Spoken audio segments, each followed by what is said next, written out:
In this video, we're going to analyze the spontaneity of redox reactions. Spontaneous redox reactions are ones that can proceed without any additional energy required, whereas non-spontaneous ones will require energy in order to proceed the way they're written. So in order to determine if a redox reaction is spontaneous, you have to use what's called a redox table. We're going to take a look at a redox table, then we're going to take a look at the rules to see how to use this redox table to figure out if the reaction is spontaneous or not. So here we can see some examples of redox tables that are provided. You will have one included in your data set that you normally get for assessments. And they look similar to these.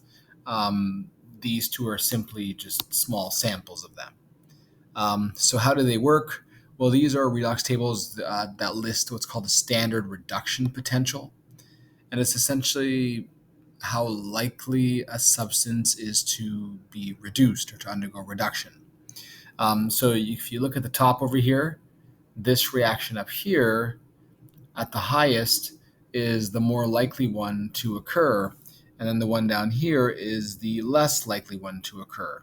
What this means is on top here, the F2 wants to be reduced. So that means that because it wants to be reduced very badly, that the F2 is actually a really, really, really good oxidizing agent. So it's a very, very good oxidizing agent. That's how these are organized. They're organized based on strength of oxidizing agents. So this is a very, very strong oxidizing agent. Whereas this one over here, because it's not likely to happen, meaning the reduction won't happen, that it's a very weak, small letters for a weak oxidizing agent. That's because, again, the Li plus does not want to be reduced, so it does not want to go in this direction. It doesn't want to take electrons away, so it's not going to be a good oxidizing agent, whereas this one is going to be a good oxidizing agent. So this is called a standard reduction potential table, or a redox table, but standard reduction potential table because the number here basically indicates how likely this reaction is going to happen in terms of a reduction. The more positive this number is, the positive 2.8 volts, for example, which is a potential, the more likely that reaction is to happen. And the more negative and small that number is, the less likely it is to happen. So you can see that the fluorine is a very, very high likelihood of being reduced, and therefore it's a really good oxidizing agent, and that's displayed by this high potential. So for the ones that are not likely to happen, the opposite reaction is actually more likely to happen. On this side, if you're looking at the substances on this side here, it's sort of the opposite. Because the reverse is more likely to happen here, where lithium is going to become lithium plus, in other words, be oxidized. That makes lithium a very good reducing agent. And then fluorine, since it does not want to become fluorine 2, it doesn't want to give away its electrons, is a very bad reducing agent. It's not as good as being a reducing agent. So for that reason, they're the opposites in this list. And so you can kind of see the same idea here. This table here shows a similar one, except the reaction's not written out. But essentially, on the left side with all these ions, so to speak, all these ions here, these would be oxidizing agents, and the higher up you are, the stronger an oxidizing agent you are because you're more likely to become reduced. Whereas on the opposite side with all these substances here, the reducing agents, the lower you are, the better of a reducing agent you are. And that's because you're more likely to go this direction than the other direction. So in other words, the Ba will rather get rid of electrons than the Ba2 plus would like to accept electrons, making that a very strong reducing agent.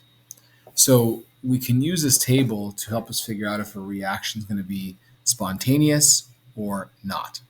So let's take a look at this reaction over here in example 1. Do we want to know if the reaction between metallic tin and platinum 2 nitrate proceeds spontaneously? So if you're provided with this, the first thing you need to do is write a net ionic equation, and that's provided for you here. What we're going to do now is we're going to analyze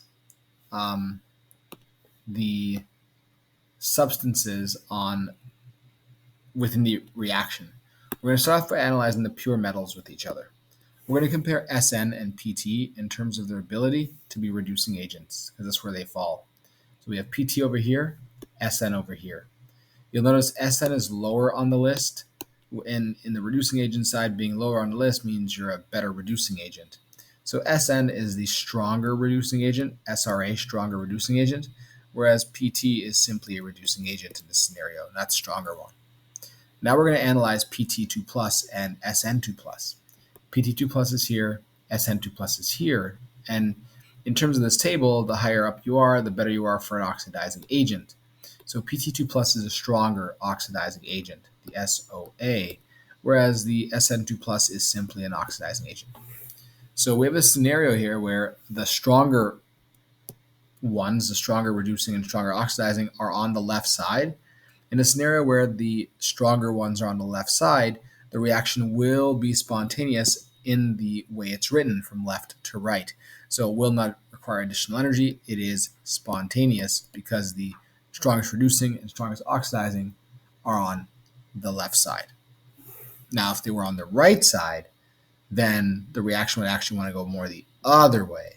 So the way it's written would not be spontaneous, but we don't have that situation here.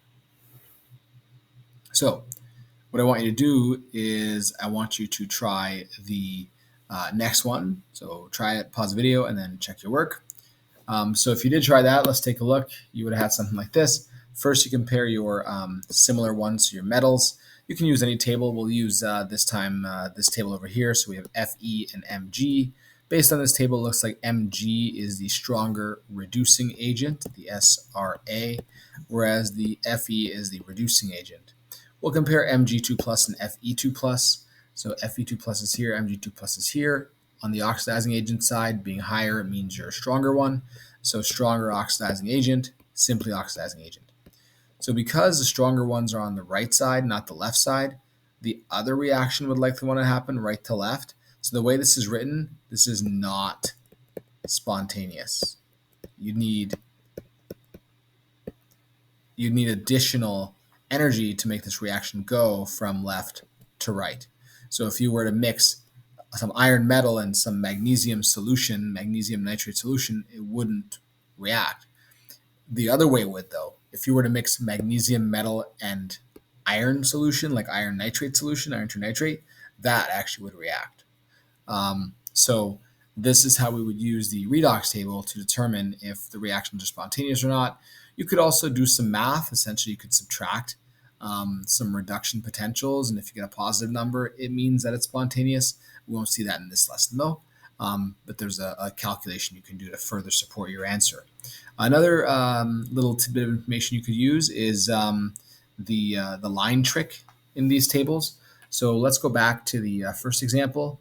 If I just look at SN and PT2 plus, so we have SN because it's my reactant, and PT2 plus, you circle them and you draw a line to that connects the two. If the line goes down as it does here, then that means that it's a downhill reaction and it's actually spontaneous, and that works out. If we looked at the other one, so example 2, we had Fe and Mg2 plus. So Fe was over here, Mg2 plus is over here. Notice when you connect them with a line, it goes uphill. Going uphill requires energy. It requires work, so that actually would be non-spontaneous. So you could also, if you had your table, use that trick, and that could help you determine if it's spontaneous or not. Just a very visual way to do it. So again, you will be provided with a table like this, a bit of a larger one, but it works in much the same way using standard reduction potentials. So the list of how to do the what we just did, their steps are over here. Remember that we did part of the steps for you here. We found the net ionic equation, but you would have to do that your own in situations where it's not done for you. To practice, please make sure you try the practice problems over here. Check your work. The answer keys are posted online.